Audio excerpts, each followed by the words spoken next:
Voilà, gloire à Dieu. Voilà, on est heureux. On est heureux parce qu'on est autour de la Bible. Et tant que nous aurons ce livre qui sera ouvert et qu'on pourra lire la parole de Dieu, on sera toujours heureux. On est toujours heureux quand on est avec notre Père. On est toujours heureux quand on est à la maison de notre Père. On est heureux. C'est un bonheur. J'ai pas eu le privilège d'avoir mon père. Il est parti, j'étais très jeune. Mais si j'aurais mon père aujourd'hui, ça serait un bonheur d'être avec lui. Ça serait un bonheur d'aller le voir. Même si peut-être il ne me parlerait pas tout le temps. Mais le fait de le voir. Le fait de voir son regard. Amen. Le fait de voir son regard. Le fait d'être dans sa présence. Et qu'il me dise... T'as besoin de rien, mon fils. Ça me rassurerait. Ça me donnerait des forces. Et je crois que nous sommes aimés. Amen. On est aimés. On est aimés par un Dieu qui nous a choisis. Amen. Et je sais que le Seigneur ne nous abandonnera jamais. Amen. Le Seigneur est fidèle. Le Seigneur est un Père. Il sait prendre soin de ses fils. Dieu n'est pas en catalan, c'est dit un palastre, c'est-à-dire un beau-père. Avec le respect que je vous dois, quand une femme perd son mari ou abandonne son mari et puis qu'elle refait sa vie et qu'elle a eu des enfants, elle se met avec son nouveau mari. Eh bien, le petit garçon qui n'est pas son fils, on dit, tu vois, ça c'est ton beau-père. Dieu n'est pas un beau-père.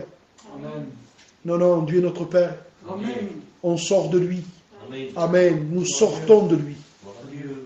Et je bénis Dieu ce matin parce qu'il sait de quoi nous avons besoin. Alors, bien sûr, les besoins sont multiples. Vous avez remarqué, quand vous allez à l'hôpital, si vous avez un problème de cœur, il faut aller en cardiologie. Si vous avez un problème de genou et vous allez en cardiologie, ils vont dire, monsieur, vous n'êtes pas au bon endroit. Il faut que vous descendiez, vous allez au deuxième étage, prendre le couloir à gauche. Pourquoi? Parce que vous n'êtes pas au bon endroit, monsieur, vous êtes en cardiologie ici. Vous avez un problème de genou. Et si vous avez un problème à la main, ben, il faut que vous allez justement, donc vous avez bien compris que chaque besoin du corps, il lui faut son spécialiste. C'est tout à fait normal. Mais je voudrais vous dire ce matin que le Seigneur, c'est le docteur des docteurs. D'ailleurs, c'est ce que disait Nicodème dans l'évangile de Jean, chapitre 3. Il disait, nous savons que tu es un docteur venu de Dieu. Donc, à partir de là, on est tranquille. Nous savons, il ne dit pas, nous savons que tu es un docteur qui est venu de l'université de Montpellier. Je crois que c'est pas mal quand même. Hein? Ou des États-Unis. Ben, il vaut mieux aller à Montpellier qu'à la Tarascon. Hein? C'est un conseil que je vous donne. Mais c'est pas assez suffisant. Non, celui-là ne vient pas de la terre. C'est un docteur venu de Dieu. C'est-à-dire, il vient du ciel. Et ce docteur-là, il est qualifié en tout. Il sait les besoins qu'on a. Il sait qu'on a des tristesses. Il sait qu'on a des combats. Il sait qu'on a des doutes. Il sait qu'on a des peurs. Il sait qu'on a des chutes. Il sait qu'on a des désirs. Et parfois des mauvais désirs. Il le sait tout ça. C'est un docteur. Et il va nous donner les soins qu'on a besoin. On a besoin de ces soins. On a besoin d'écouter. Mon message ce matin, je voudrais le continuer. Hier matin, j'ai prêché à l'église de Lille. Alors j'ai prêché court. J'ai prêché pas une vingtaine de minutes. Mais je voudrais ce matin éclaircir un peu plus cette pensée. Elle me venait encore très fort ce matin. Je voudrais vous parler sur l'écoute. L'écoute va vous permettre d'être béni. Et si vous n'écoutez pas, ça va permettre de vous égarer. Donc, ça a un effet rebond. Nos oreilles ont un effet rebond. Vous pouvez écouter ce qui est bien, comme vous pouvez écouter ce qui est mal. Vous comprenez? Vous pouvez écouter la voix du Seigneur, mais vous pouvez écouter aussi la voix du diable. Vous pouvez écouter la voix du Saint-Esprit, mais vous pouvez aussi écouter la voix de votre chair. Donc, tout dépend de ce que vous voulez entendre, ce que vous voulez écouter. C'est pour ça qu'on dit un proverbe, je rappelle hier, il n'y a pas plus sûr pour celui qui ne veut pas entendre. Donc, quelqu'un qui ne veut pas entendre, même si vous essayez d'y parler, il dit, ah, c'est pas la peine, tu me parles, mais je ne t'entends pas. Ça veut dire, ça ne m'intéresse pas. Mais nous, on est intéressés par ce que Dieu a à nous dire. On est intéressé par le conseil de Dieu. Et la Bible dit dans le livre de Proverbes, je crois, si tu écoutes, il dit la réflexion veillera sur toi. Ça veut dire en écoutant la voix de Dieu, tu vas acquérir une sagesse spirituelle. Et cette sagesse va permettre de t'accorder la réflexion, l'intelligence. Et la Bible dit la réflexion et l'intelligence te gardera. Et un autre passage dit, elle te gardera même de la femme. Il parle de la femme, bien sûr, charnelle, mondaine, mais l'illusion de la femme, c'est allusion à l'état d'esprit, qui est l'esprit de l'antichrist, l'esprit des ténèbres. Elle te gardera de cette séduction qui est dans le monde. Elle te gardera de cette séduction qui même est parfois en toi, parce que parfois nous nous séduisons même nous-mêmes. Et on a besoin de la parole de Dieu. Donc je voudrais sans plus tarder, essayer d'être court, bref, précis. On a le temps d'écouter la parole. Je voudrais vous lire un texte que j'ai lu hier, et je voudrais le reprendre ce matin. Je voudrais vous lire dans le livre des Proverbes au chapitre 1, verset 33. Celui qui m'écoute, c'est une promesse. Il reposera avec assurance. Et je crois que le meilleur exemple que je peux donner, c'est l'exemple des parents qui pourraient dire à leur fils, si tu m'écoutes mon fils, tu vas reposer avec assurance. Et combien de fils aujourd'hui et de filles sont dans des problèmes parce qu'ils n'ont pas écouté le conseil de leur père et de leur mère. Et vous qui m'écoutez, vous comprenez ce que je suis en train de dire là. Combien de problèmes j'aurais pu éviter à mes enfants s'ils m'auraient écouté? Combien de problèmes tu aurais pu éviter à tes enfants s'ils t'auraient écouté? Mais voilà, ils ne t'ont pas écouté. Et la Bible dit, dans ce proverbe-là, 1, verset 33, « Celui qui m'écoute reposera avec assurance, il vivra tranquille. » Ça veut dire que quand on écoute Dieu, ce qui va suivre dans cette écoute, c'est la paix. Une vie de paix. Une vie de tranquillité. Donc le contraire de ne pas écouter, c'est le trouble. Écouter, c'est la tranquillité. Ne pas écouter, c'est le trouble. Celui qui m'écoute reposera avec assurance, il vivra tranquille, sans craindre aucun mal. Et notre texte de ce matin, je vous en parlerai de tout à l'heure, de l'homme que j'ai parlé d'hier. Hier, j'ai parlé un petit peu de Malchus. Mais ce matin, nous allons parler dans le livre de Samuel au chapitre 15. Je crois que vous avez compris de qui je vais vous parler. C'est de Saül. Saül, sa vie est devenue une ruine, même s'il y avait beaucoup d'apparence dans sa vie religieuse, parce que c'est un homme qui n'a pas écouté Dieu. Et je vous lis l'expression de la Bible. Donc, nous allons méditer le chapitre 15 du livre de Samuel, mais moi, le texte qui va être un texte de base, si vous le voulez, c'est le verset 19. Et je vous le lis directement. C'est Samuel qui dit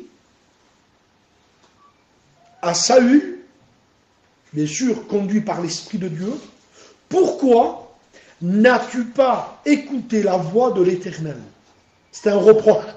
« Pourquoi tu n'as pas écouté la voix de l'Éternel » Dis-moi le pourquoi. Et nous allons voir le pourquoi. Parfois nous écoutons et parfois nous n'écoutons pas. Alors, être très simple ce matin, il y a un homme qu'on appelle Malchus. Il est serviteur, il est dans le Sanhédrin.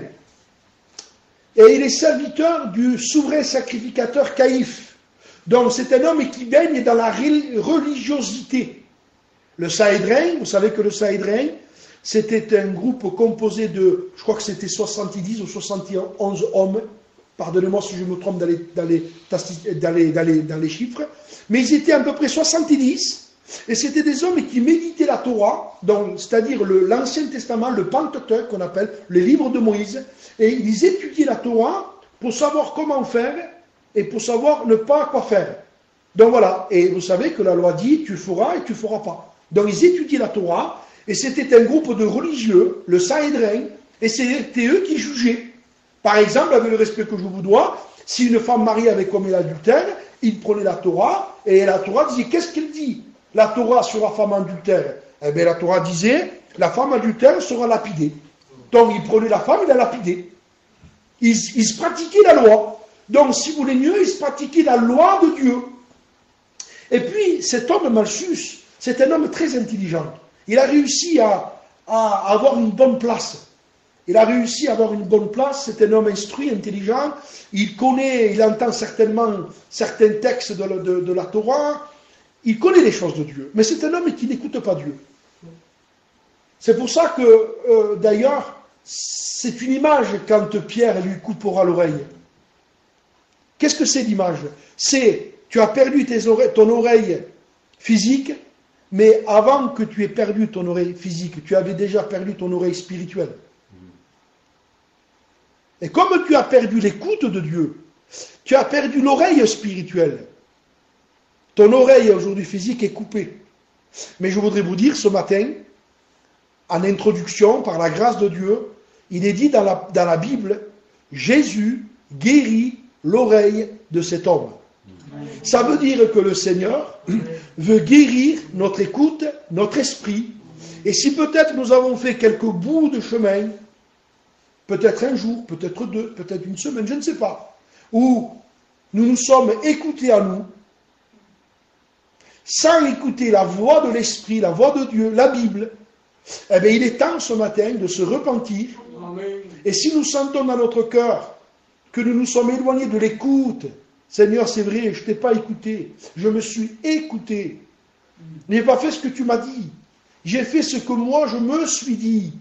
Et Seigneur, je m'en trouve donc dans des pépins, dans des problèmes, dans des péchés de mauvaises attitudes, de paroles, de pensées, de colère, d'orgueil. Pourquoi? Parce qu'on s'écoute. On ne marche plus par l'esprit. Parce que si nous marchons par l'esprit, qu'on écoute la voix de l'esprit, le Seigneur va nous garder déjà de nous-mêmes. Il va nous garder de notre conception, de notre façon de voir, de notre sagesse humaine qui est charnelle et même, dit Jacques, est diabolique. Pourquoi? Parce que la réflexion veillera sur toi. Celui qui m'écoute, il reposera avec assurance, il vivra tranquille et sans craindre aucun mal. Amen. Puis, Malchus ne veut pas écouter la parole de Dieu. Malchus a certainement entendu, que Jésus, un rabbin d'une trentaine d'années, un juif, fait des miracles, des prodiges. Il parle extraordinairement bien. Jamais homme n'a parlé comme cet homme. Donc, Malchus entend la renommée de Jésus. Il entend que Jésus dit « Je suis fils de Dieu. Je suis venu pour rendre la vue aux aveugles. Je suis venu pour que celui qui m'écoute repose dans la paix, soit sauvé. » Il a entendu, mais ça ne lui intéresse pas. Il ne veut pas écouter la voix de Dieu. Il veut peut-être écouter certains messages que les pharisiens pouvaient donner dans la Torah, mais écouter directement la voix de Dieu, ça ne lui intéresse pas. Et des fois, on veut écouter certains messages. Des messages qui peuvent chatouiller un petit peu l'oreille. C'est ce que dira Paul à Timothée. Il viendra un temps où les hommes ne supporteront pas la sainte doctrine. Mais ayant la démangeaison d'entendre des choses agréables, ils détourneront l'oreille de la vérité et se tourneront vers les fables. Vous savez que les fables, c'est des histoires. Celui qui a inventé surtout les fables, c'est Jean de La Fontaine. Le corbeau, le renard, la cigale et la fourmi. Donc vous comprenez bien qu'on ne peut pas prêcher ça. Ce sont des fables. Ça veut dire, des fables, ce sont des choses qui dérangent personne. C'est une sagesse humaine. Ce sont des petites paraboles pour essayer de montrer à l'homme qu'il faut être sage. Mais ce n'est pas la parole de Dieu. Et l'apôtre Paul dit, les gens vont se tourner vers ça. Vers des histoires, des paraboles, des fables. Il dit non, il dit, toi prêche la parole. Insiste. Prêche la parole, insiste, reprends, censure. Avec douceur, avec amour. Dis, prêche les saintes écritures. Parce qu'il viendra un temps où les hommes détourneront l'oreille de la vérité. C'est ce qu'a fait Malchus. Il a détourné l'oreille de la vérité. Il ne voulait pas écouter la voix de Dieu. Je voudrais vous dire, mes frères, ce matin, que Dieu nous aide à écouter Dieu. Amen. À l'écouter. Alors, pour écouter, il faut déjà plusieurs choses. Pour pouvoir écouter, ou plutôt, pour pouvoir entendre et écouter, parce que ce n'est pas pareil entendre et écouter. On ne peut pas écouter si on n'a pas entendu. Vous êtes d'accord avec moi? On ne peut pas écouter si on n'a pas entendu. Premier, on entend, parce qu'on entend, on écoute, donc, et cette écoute. Donc, pour entendre et écouter, il faut une chose, il faut la paix. Si vous avez du bruit, d'ailleurs, un exemple, si je vous parle, un exemple, je dis ce matin, Céline, tu peux aller avec Anton chercher du pain, Anton, allez-y, mais en même temps que je vous parle, il y a plein de gens qui crient autour de moi, et des gens qui crient autour. Et alors, tu me vois, tu vois que j'ouvre, donc, mes lèvres et ma bouche, et que tu vois que je parle, mais tu ne m'entends pas, parce qu'il y a trop de bruit. Alors tu veux dire, attendez, arrêtez, je n'entends pas. Qu'est-ce que tu dis, bol? Parce que tu vas entendre ce que je dis. Je voudrais vous dire, fermez la porte à toutes les voix étrangères. Fermez la porte à ces voix qui sont à l'intérieur de votre esprit, qui veulent venir en nous. Vous savez, le monde des esprits, l'imagination, les pensées, plein de choses nous viennent. Vous n'avez pas remarqué que des fois on parle tout seul? Ah, vous l'avez remarqué ça. Vous voyez, je ne suis pas tout seul. Des fois on parle seul. Pourquoi on parle seul? Parce qu'on se parle dans nos pensées. On est pas agité, mais il y a des choses qui nous sont injectées. Alors des fois, c'est l'esprit qui nous parle. Et on parle à haute voix, on se fait du bien. Mais des fois, ce n'est pas l'esprit. Des fois, c'est la chair et des fois, c'est l'ennemi. Des fois, c'est un mauvais esprit qui nous parle. Et on ne se rend pas compte et on rentre dans des conversations. On se parle, on se pose des questions et on se répond tout seul. C'est pour ça qu'il y a une expression de la Bible. C'était Abraham. Je me disais. Voici, je me disais. Naaman a pris la même expression. Voici, je me disais. Il sortira vers moi. Il agitera sa main et guérira les lépreux. Je me disais. Non, mais ce n'est pas ce que tu te dis. C'est ce que Dieu dit. Amen. Vous comprenez? Donc, faites attention quand vous parlez. Écoutez la voix de l'Esprit. Écoutez la parole. Discernez ce qui vient de Dieu, ce qui ne vient pas de Dieu. Dieu vous a donné ce discernement. Et puis Malchus ne veut pas écouter. Et regardez les conséquences, je fais vite avec lui. Regardez les conséquences de ne pas vouloir écouter Dieu. Parce que Dieu nous laisse un temps. Combien de temps Dieu a laissé à Malchus pour que cet homme se repente et vive une vie avec Dieu? Je ne sais pas. Je sais que déjà il y a 3 ans du ministère à Jésus, mais je ne sais pas l'âge qu'a cet homme. Et je ne sais pas combien de temps il a entendu la voix de Dieu. Je ne sais pas. Mais je sais une chose, c'est qu'il n'a pas voulu. Mais comment tu le sais qu'il n'a pas voulu? Parce qu'au moment donné, quand il y a eu le guet-apens, que Judas a été au Sanhédrin, et qu'il a convenu avec eux de 30 pièces d'argent, il y était là, lui. Il n'a rien dit. Il a laissé faire. Vous savez, quand on laisse faire, et qu'on laisse crucifier des hommes de Dieu, des femmes de Dieu, et qu'on laisse faire, c'est parce qu'on n'entend plus la voix de Dieu. Non, moi je m'occupe de rien. Non, tu n'entends plus la voix de Dieu. Quand on entend la voix de Dieu, il y a des choses qu'on ne peut pas laisser faire. Nous sommes concernés par la parole de Dieu et par nos frères et nos sœurs. Puis cet homme n'a pas voulu écouter. Puis il est arrivé le moment terrible, où Judas a été chercher les 400 soldats romains. Et qui y a derrière lui? Qui c'est qu'il y a derrière Judas? Malchus. Il est là lui aussi. Et quand on n'est pas un homme de Dieu, je vous rappelais hier, on va suivre des gens qu'il ne faut pas suivre. Quand on n'est pas un homme de Dieu, on va mettre de l'approbation à des gens dont il ne faut pas approuver. C'est pour ça que le prophète dit, dans un passage, c'est Isaïe, ils appelleront le mal bien et le bien mal. Pourquoi? Parce que les gens n'écoutent pas. Ils écoutent la voix de l'homme, ils écoutent leur raisonnement, mais ils n'entendent pas, ils n'écoutent pas la voix de l'Esprit Saint. Parce que si l'Esprit Saint aurait pu parler à Malchus, je vous promets qu'il vous aurait dit, surtout ne suis pas Judas. C'est un traître. Mais il n'arrive pas à entendre. Les oreilles spirituelles de son esprit, de son cœur, sont comme coupées. Et il continue, et il marche. C'est toute une foule. C'est pour ça qu'un homme de Dieu disait, quand Dieu est avec moi, Dieu c'est la majorité. Il y a des gens qui le disent ça. Mais tu te trompes, vous êtes 2 ou 3, et nous on est 700. Mais au temps de Michée, ils étaient 850. Et 850 se trompaient.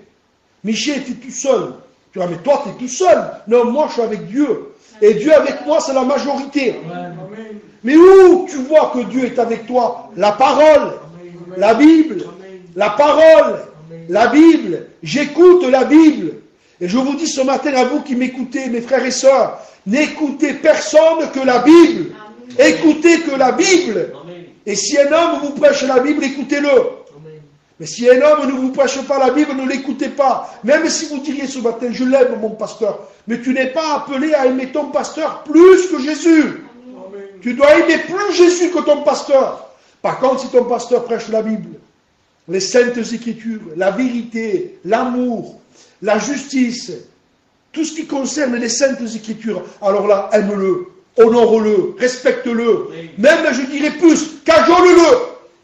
Parce qu'un bon serviteur de Dieu, nous devons prendre soin de nos frères. Amen. Donc, il a suivi. Il suit Judas.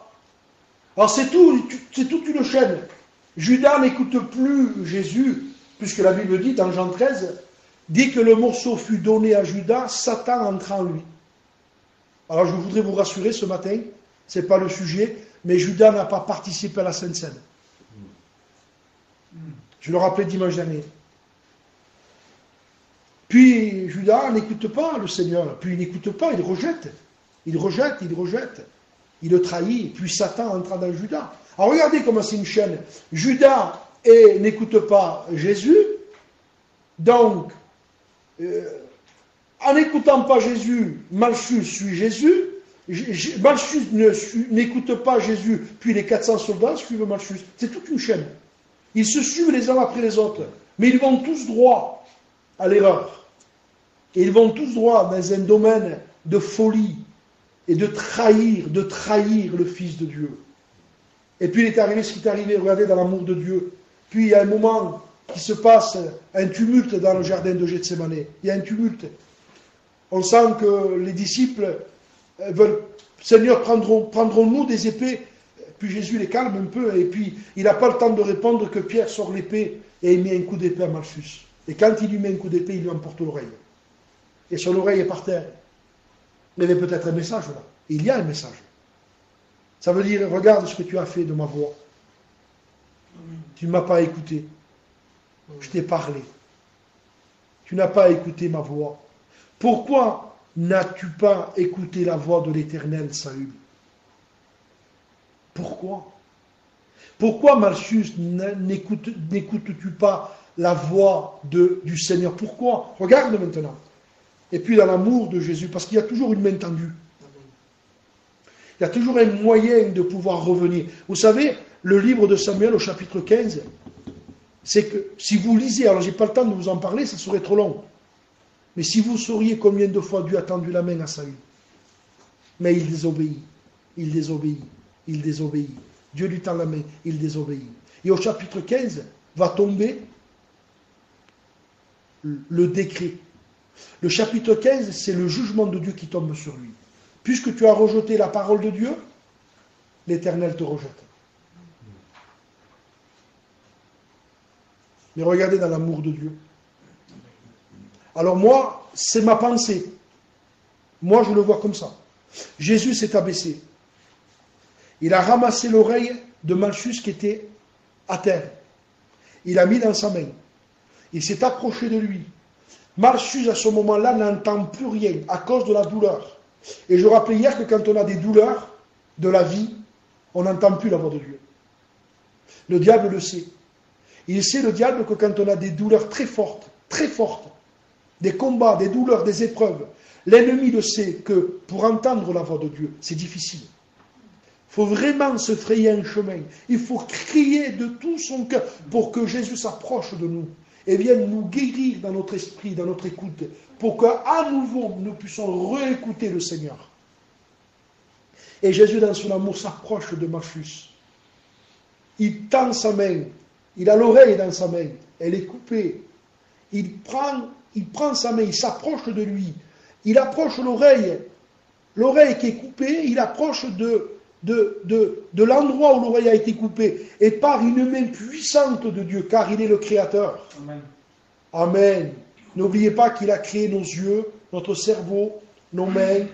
Il a créé, il a tout créé. Même, dit la Bible, vos cheveux sont tous comptés. Bon, pour certains, il ne faut pas longtemps, mais pour d'autres, il faut un peu plus. J'ai fait un petit peu d'humour ce matin. Mais nos cheveux sont tous comptés. Il les connaît tous. Il connaît tout. Il sait combien de cheveux on a sur la tête. Il connaît la couleur de nos yeux. Il sait, dira le psaume 139, il sait quand on se lève, quand on s'assoit, il le sait. Il pénètre de loin notre pensée. La parole n'est pas déjà sur notre langue qu'il la connaît déjà. Il connaît tout. Et par la main puissante du Créateur, car il est le Créateur, l'oreille de Malchus va se remettre, comme s'il y avait eu une opération, mais il n'y a pas de point, il n'y a pas de chirurgie, il n'y a rien, tout se remet en place. Bam, il entend la voix. Et j'en suis sûr que Jésus a dit du Rémour, c'est pas écrit, mais moi j'en suis convaincu. Est-ce que tu m'entends? Et lui a dit oui. Oui. Alors ça veut dire, maintenant écoute-moi. Tu m'entends? Oui. Tu vas repartir? Oui. Oui, je repars. Arrête.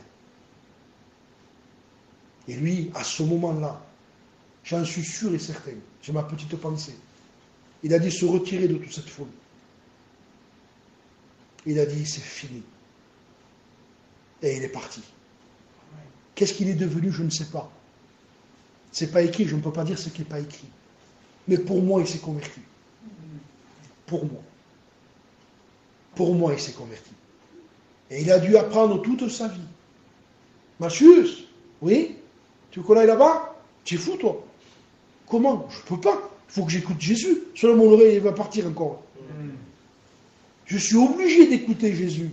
Je l'ai perdu une fois, mon oreille. Je la perdrai plus de fois. Ça veut dire que parfois, quand on devient rétrograde, je ne dis pas qu'il faut le devenir, mais parfois un rétrograde, quand il revient réellement à Dieu, il a appris quelque chose que vous n'avez pas encore appris. Donc ne jugez pas un rétrograde. S'il revient, il peut devenir un plus grand homme de Dieu que vous. N'oubliez pas Pierre. Il est devenu rétrograde, il a renié Jésus. Mais vous vous rappelez ce que Pierre est devenu?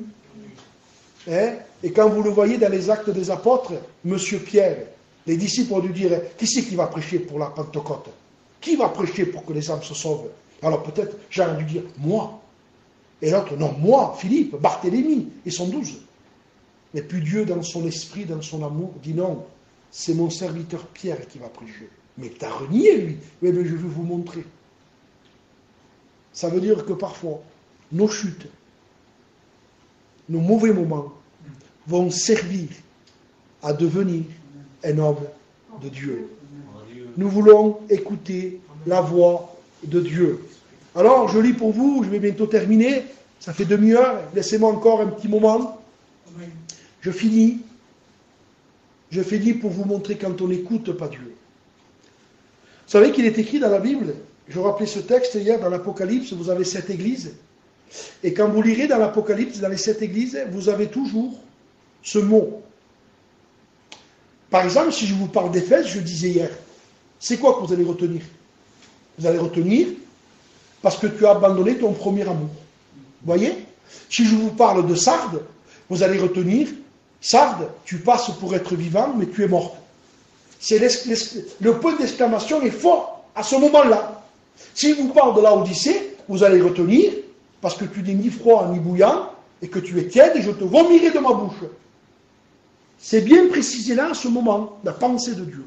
Mais chaque fois que vous lirez l'Apocalypse, les 7 églises, vous trouverez ce mot, je l'ai écrit ce matin, que celui qui a des oreilles.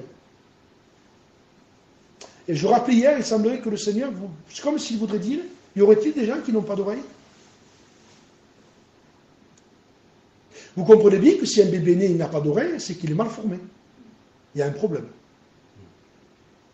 Que celui qui a des oreilles, ça veut dire qu'il y en a qui ont des oreilles, mais ils font comme s'ils n'en auraient pas. Ça veut dire qu'ils ne veulent pas écouter.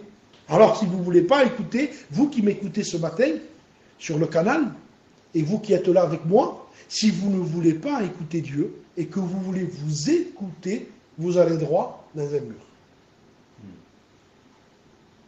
Je répète encore, si vous ne voulez pas écouter Dieu, et que vous voulez vous écouter, vous allez droit dans un mur. Mais frère, j'ai l'appel. Peut-être tu n'as pas l'appel. Tu te le dis en toi-même que tu as l'appel au ministère et tu n'as pas d'appel. C'est peut-être le diable qui te trouble. Tu n'as pas d'appel. Si tu aurais un appel, ne te fais pas de souci que le Seigneur va te le montrer. Moi, j'ai vu des gens s'égarer avec ça. Des anciens disaient, tu n'as pas d'appel. Et lui dit, non, j'ai l'appel. Non, mon fils, non. Sois un bon chrétien fidèle. Ne te complique pas. Mais il n'a pas voulu écouter la voix de Dieu et la voix des frères. Alors, il avait l'appel. Et puis voilà. Il s'est passé ce qui s'est passé. Pourquoi? Parce qu'on ne veut pas écouter Dieu. On veut s'écouter, nous.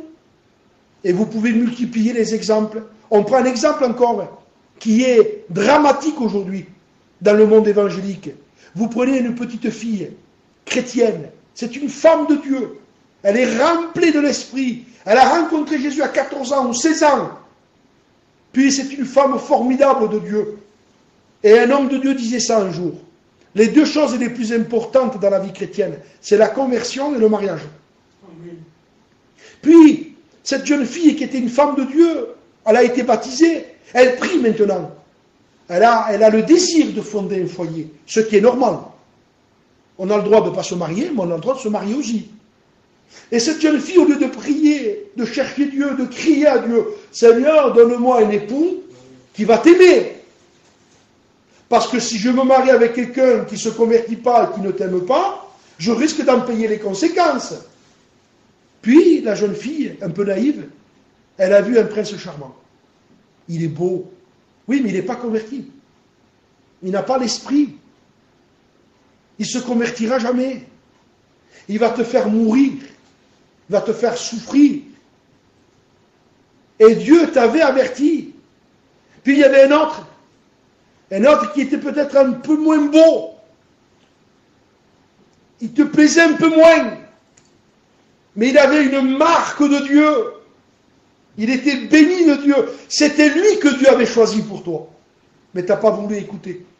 Tu t'es écouté et aujourd'hui tu pleures. Alors comment je fais, pasteur? Qu'est-ce que je dois faire? Eh bien, tu dois garder ton mari jusqu'à ce que tu meurs. Tu l'as pris? Oui, maintenant tu le gardes. Mais les conséquences que tu vis, Seigneur, viens me secourir, viens m'aider, pardonne-moi. Oui, dit le Seigneur, je te pardonne. Mais je ne peux pas empêcher les conséquences de ton choix. Ça veut dire que parfois on va souffrir parce qu'on n'a pas écouté Dieu. Nous nous sommes mariés avec la mauvaise personne. Dieu nous avait guidés pour un choix, on a voulu faire un autre. Et c'est pour ça que vous voyez aujourd'hui, malheureusement, des enfants de Dieu aujourd'hui souffrir au niveau du foyer. Pourquoi? Parce qu'ils n'ont pas écouté la voix du Saint-Esprit. Regardez l'importance d'écouter Dieu. Que celui qui a des oreilles entende ce que l'Esprit dit aux églises. Puis je vais finir, mes frères, ce matin. Je ne vais pas m'attarder plus. Je vous lis un verset ou deux de plus, et puis on conclut. Je crois que la pensée a été donnée. On a compris que c'est important d'écouter Dieu. Amen. Celui qui m'écoute. Je voudrais vous lire un texte que j'ai aimé. Je l'ai écrit, il est par là. Je vous cite un texte, mes frères, dans le psaume le psaume 85, verset 9. Lisez-le avec moi, parce que c'est un texte qui va vous servir toute votre vie. Psaume 85, verset 9. J'écouterai ce que dit Dieu. Amen. Amen. Quelle belle parole. J'écouterai ce que dit Dieu. Car Dieu parle de paix à son peuple et à ses fidèles. Et regardez la crainte de Dieu, pourvu qu'il ne retombe pas dans la folie. Et qu'est-ce que c'est la folie? C'est de ne pas écouter la voix de Dieu. J'écouterai ce que dit Dieu, mais pourvu qu'il ne retombe pas dans la folie. Laissez-moi finir par maintenant cet exemple d'homme qui n'a pas écouté Dieu et qui est tombé dans la folie. Je vous fais la lecture. 1 Samuel chapitre 15 et verset 1. On finit avec lui. Samuel dit à Saül, c'est moi que l'Éternel a envoyé pour te oindre roi sur mon peuple, sur Israël. C'est moi qui t'ai oint. Et vous savez que quand on s'est converti, on a été oint. Oint de l'Esprit de Dieu. Il dit, je t'ai oint de mon esprit, de mon huile. Tu as été oint de mon esprit. Et vous savez que Samuel avait été oint par une fiole d'huile.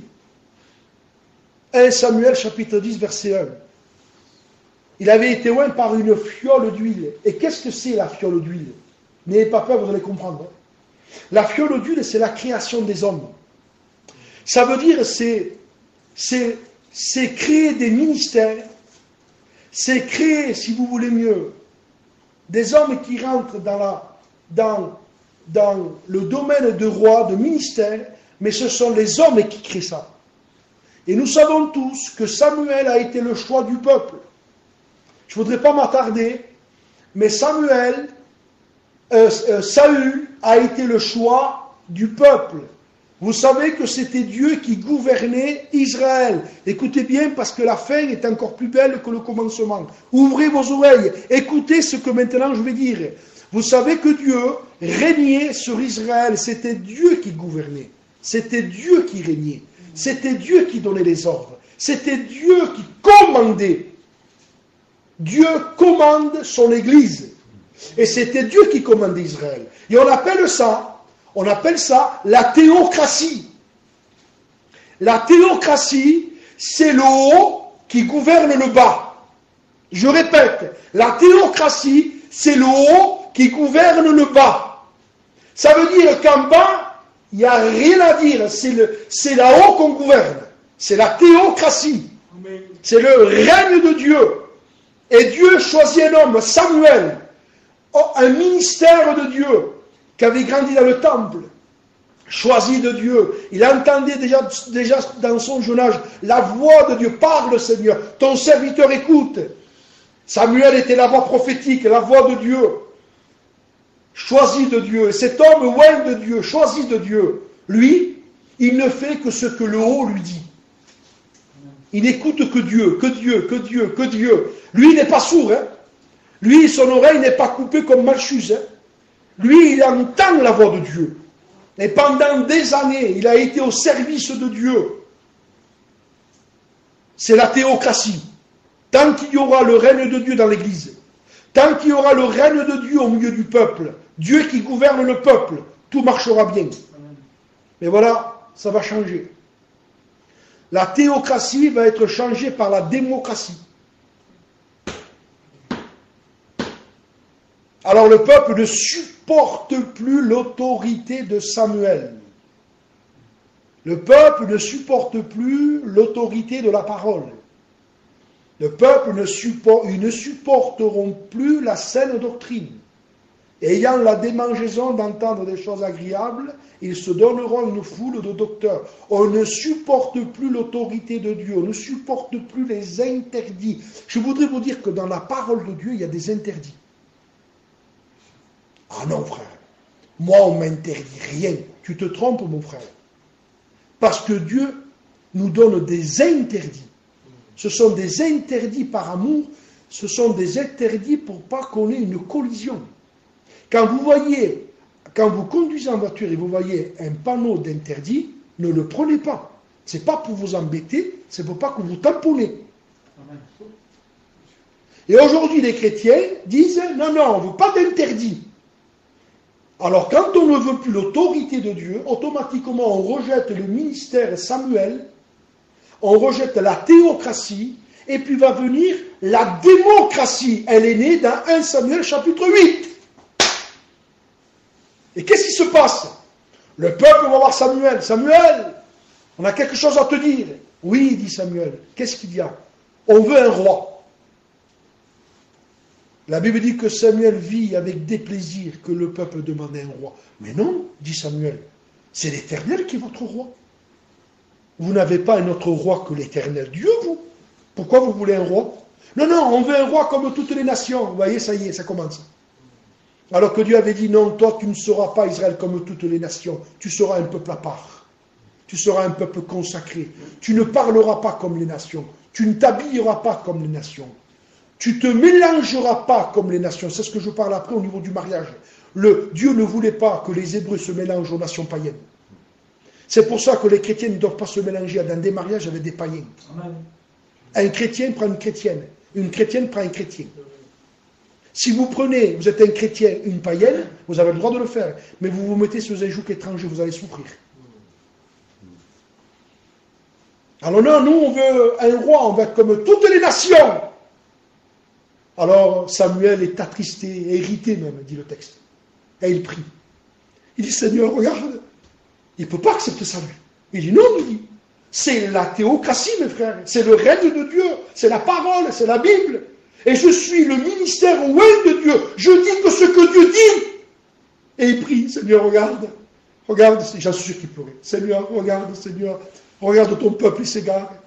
Regarde, ton peuple ne veut plus la parole. Ton peuple, Seigneur, veut être comme toutes les nations. Ton peuple veut faire ce qu'il veut, Seigneur, s'il te plaît. Et Dieu vient, Samuel, oui, écoute-moi. Donne au peuple ce qu'il veut. Donne-leur un roi. Car ce n'est pas toi qu'ils rejettent, c'est moi. Ils ne veulent plus de ma parole, Samuel. Donne-leur un roi. Et c'est là qu'est née la démocratie. Qu'est-ce que c'est la démocratie? C'est le peuple qui vote. Tiens, on va voter. On vote maintenant. C'est pour ça que c'est l'apostasie. Ouais, c'est ça. Alors, je ferme la parenthèse. Il me faudrait trop de temps pour en parler. Je continue la lecture et on finit. Alors, 1 Samuel 15. Écoute, c'est moi qui t'ai oint, Saül. Écoutez le mot. Écoute donc ce que dit l'Éternel. On revient là. Écoute ce que dit Dieu. Céline, Anton, Bol, Francky, Coukouti, Jordan, Marie-Ange, Marina, Gazo, Pachal. Écoutez ce que Dieu dit. Il faut qu'on écoute ce que Dieu dit. Des fois on dit Dieu m'a dit, mais des fois c'est des faux Dieu m'a dit. Ce n'est pas des vrais Dieu m'a dit. C'est ce que disait le vieux prophète, 1 Samuel 13, 1 roi 13. Il veut séduire le jeune homme de Bethléem. Tu sais que Dieu m'a dit, un ange m'a dit, vous voyez, c'était un faux Dieu m'a dit. Faites attention mes frères, il y a des faux Dieu m'a dit. Dieu m'a dit, non, Dieu t'a rien dit. Amen. Il y a des faux Dieu m'a dit. Mais là, c'est un vrai Dieu m'a dit. Écoute ce que Dieu dit. Ainsi parle l'Éternel. Je me souviens de ce que fait Amalek, de ce qu'il a fait à Israël. Il lui ferma le chemin à la sortie d'Égypte. Écoute, je fais que lire maintenant. Hein. Va maintenant, frappe Amalek. Et dévoue par interdit tout ce qui lui appartient. Voilà le message. Tu vas, tu frappes Amalek. Tu dévoues par interdit tout ce qui appartient à Amalek. Je vous traduis ça. Écoute-moi, combat contre le diable. Tu dévoues par interdit tout ce que le diable a voulu t'imposer dans ta vie. Tu détruis tout. Le péché dans la chair, le péché dans l'âme, le péché dans l'esprit. Tu fais attention au péché, à la convoitise, à tes yeux, à tes mains, à tes pensées. Ne regarde pas n'importe quoi à la télé. Ne rentre pas dans des conversations vaines. Ne dis pas des bêtises en parlant. Fais attention où tu marches. Fais attention à ce que tu touches. Fais attention. Dévoue par interdit la vie charnelle. Voilà le message. Tu as compris, Saül? Puis il part. Et quand il part, au lieu de dévouer par interdit tout, il avait dit tout, les brebis, les nourrissons, les hommes, les femmes, tout, les bœufs, absolument tout ce qui appartient à Amalek, tu le passes au fil de l'épée. Il était simple le message. Regardez ce qu'il dit. Puis il épargne un peu, Verset 9. Mais Saül bâtit Amalek. Donc il gagne quand même un peu. Mais écoutez ce que Dieu dit. Mais Saül et le peuple épargnèrent Agag les meilleures brebis, les meilleurs bœufs, les meilleures bêtes, de la seconde portée, les agneaux gras, tout ce qu'il y avait de bon. Il ne voulut pas le dévouer par interdit. Ils dévouèrent seulement tout ce qui était méprisable et chétif. Ça, faut voir cette brebis? Oui. Qu'est-ce qu'elle a? Ben, elle est borgne. Bah, donne-le, vas-y. Offre-la au Seigneur. Détruis-moi tout ça. Et c'est là, non, un petit agneau bien gras, très bon à manger, pour nous. Tout ce qui est bon pour nous, tout ce qui est mauvais pour lui. Vous avez remarqué, mes frères, excusez-moi, je ne veux pas vous laisser, mais quand on dit on a donné notre cœur, on s'est converti, on n'a donné que ce qu'il y avait de mauvais de nous. Hein. Pour dire ce qui est, hein, mes frères. Hein. Moi, quand je me suis converti, j'ai donné mon cœur à Dieu. Mais qu'est-ce que j'ai donné quoi? Un trésor? J'ai donné, pardonnez-moi, je parle de moi, j'ai donné un cœur pourri. Un sorteur, un menteur, un buveur, un cocaïnomane. C'est ça que j'ai donné à Dieu. Alors, qui ne veut pas donner à Dieu que le mal qu'il lui a dans sa vie? Tout le monde. Mais qui donne le bon? Et qu'est-ce que c'est le bon? Ce qu'on aime, notre vie, notre consécration, nos yeux, nos mains, notre amour, notre renoncement. Seigneur, je t'ai donné ma drogue, ce qui pouvait me détruire. Je t'ai donné mon tabac. Je t'ai donné... Et c'est bien de le faire. J'ai été malade, il m'a guéri. Et tu as donné qu'un cancer, mon frère. Voilà ce qu'on a donné à Dieu. On donne un cancer à Dieu, une drogue, de l'alcool. Mais c'est normal, non? Parce qu'il est le Dieu qui nous libère. Mais maintenant qu'on est libéré, il faut qu'on donne le meilleur de nous-mêmes. Et Saül n'a pas voulu donner le bon. Il a voulu garder le bon pour lui, donner le mauvais à Dieu. On ne peut pas tromper Dieu. On ne peut pas le tromper. Et puis, l'Éternel adressa la parole à Samuel. Et il lui dit, je me repens, Samuel, d'avoir établi Saül. Je me repens, je regrette. Allons-nous faire le regret de Dieu? Est-ce que Paul fera le regret de Dieu un jour? Est-ce que Francky fera le regret de Dieu? Je me repens de l'avoir établi à lui. Je me repens. Je lui ai tendu la main, il ne m'écoute pas. Alors, Samuel cria toute la nuit. Il prie toute la nuit, Samuel. Il prie. Verset 12, il se leva de bon matin pour aller au-devant de Saül. Et le texte dit, Samuel fut irrité et il cria à l'Éternel toute la nuit. Quand il part le matin, il est animé de la colère de Dieu. Il y en a qui disent, moi j'ai l'amour de Dieu. Moi j'ai l'amour de Dieu.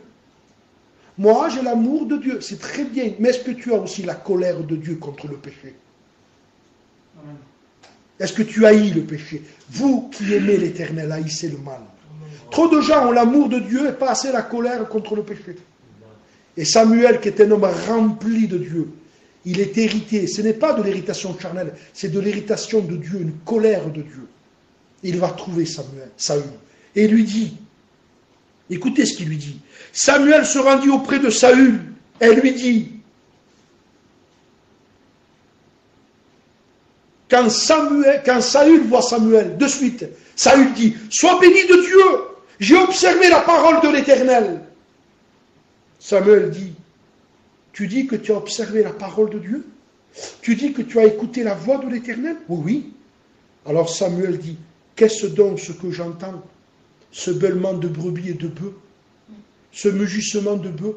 Comment ça se fait que tu me dis que tu as obéi à Dieu, mais j'entends les brebis, j'entends le bêlement des brebis, le mugissement des bœufs, j'entends, tu ne les as pas dévoués par interdit, et nous on dit à Dieu, Seigneur, je t'obéis, et Dieu dit, comment que j'entends du bruit, du péché, j'entends des choses qui résonnent, j'entends des choses bizarres, tu dis que tu m'obéis, mais j'entends des choses bizarres, dit le Seigneur, parce qu'il entend tout le Seigneur, il n'est pas sourd lui.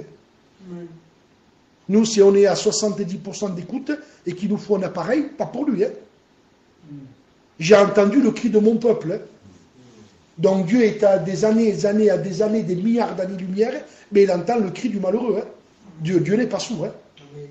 Et il entend nos cris, nos plaintes, comme il entend aussi nos péchés. Il entend nos cris de détresse, comme il entend aussi nos péchés que nous aimons et que nous pouvons parfois caresser. Il dit, j'entends, il dit, écoutez, laissez-moi finir. Samuel répondit, ils ont amené de chez les Amalécites parce que le peuple a épargné les meilleures brebis, les meilleurs bœufs afin de les sacrifier à l'Éternel son Dieu. Vous voyez ce que j'aime pas de Saül? C'est qu'il veut spiritualiser sa désobéissance. Au lieu de dire, oui, c'est vrai, j'ai pas été droit, j'ai péché. Avant qu'il dise ce mot, j'ai péché, il va mettre du temps. Et il veut spiritualiser sa désobéissance. C'est-à-dire, il est en train de vouloir chiner Samuel. Il lui dit, tu sais, les brebis que j'ai épargnées. Mais tu ne le comprends pas, c'est pour le Seigneur. C'est pour faire des sacrifices. Tu ne comprends pas ça. Tu ne comprends pas, toi. Écoute, ça, toi, tu ne comprends rien, toi. Bah, comprends pas. Mes filles, vous êtes comme ça. Il ne comprend pas. Il ne comprend pas, lui. Il ne comprend pas que c'est pour le Seigneur que j'ai gardé des brebis, des bœufs. C'est pour faire des sacrifices. C'est pour faire des sacrifices. Écoutez bien, je vais finir. Samuel dit à Saül, arrête. Je te le déclare, ce que l'Éternel m'a dit cette nuit. Je vais te dire ce que Dieu m'a dit sur toi. Et Samuel dit, parle. Vous savez, quand on dit à Dieu, parle-moi, parle-moi, parle-moi, c'est dangereux aussi. Hein. Parce que quand Dieu parle, il parle. Hein. Et des fois, on aurait mieux dire, non, Seigneur, ne me parle pas. C'est comme si mon fils, qui me dit au pas, parle-moi, je veux que tu me dises pas, dis-moi la vérité. Hein. Tu veux que je te parle, mon fils? Ouais, je vais te le dire alors. Et ça dépend comment je lui dis, ah, bah, pas où tu vas, mais tu m'as dit de te parler, je te parle. Ça va pas, ça va pas, ça va pas. Vous comprenez? Donc, quand vous dites à Dieu, parle-moi, vous prenez un risque. C'est qu'il risque avec amour. Avec amour, il le fait. Hein. Il y avait douceur, mais il risque de vous dévoiler. Samuel dit, lorsque tu étais petit, voilà le message, lorsque tu étais petit à tes yeux, je finis là, allez, je ferme. Ça veut dire quoi ça, mes frères? Lorsque tu étais petit à tes yeux. Ça veut dire maintenant que tu te vois grand. Et quand on se voit grand, on s'égare. On ne s'égare pas quand on est grand. Non, non, non. Quand on est grand, c'est pas là qu'on s'égare. C'est quand on se voit grand qu'on s'égare. Parce que si on est grand, et que Dieu se sert de nous, on sera gardé. Mais quand on se voit grand, je dis, je suis pas mal quand même. Hein. Alors il y a danger pour nous. Lorsque tu étais petit à tes yeux, n'es-tu pas devenu le chef? Je t'ai oint, je t'ai béni, et tu n'as pas dévoué par interdit ces pécheurs, les Amalécites. Pourquoi n'as-tu pas écouté la voix de l'Éternel?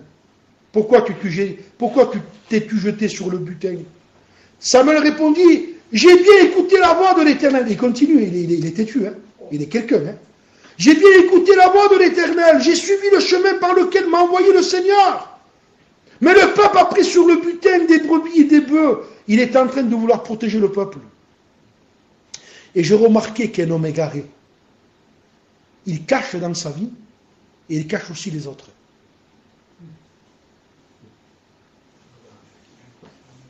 Il est en train de dire, non, il dit, le peuple, il a pris ses brebis, c'est pour les vouer au Seigneur aussi.